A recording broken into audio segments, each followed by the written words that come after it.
Welcome to Luca is a Billionaire, where the only thing I invest in is your answers.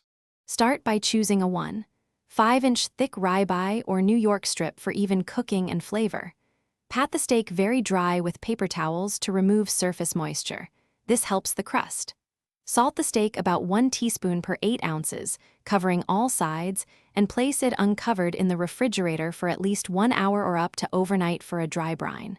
Before cooking, remove the steak and bring it to room temperature for roughly 30 minutes to ensure even internal cooking.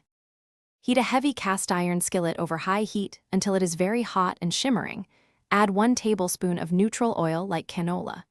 Pat the steak dry again and lay it away from you into the pan, searing for 60 to 90 seconds without moving to form a deep brown crust. Flip and sear the second side for the same time.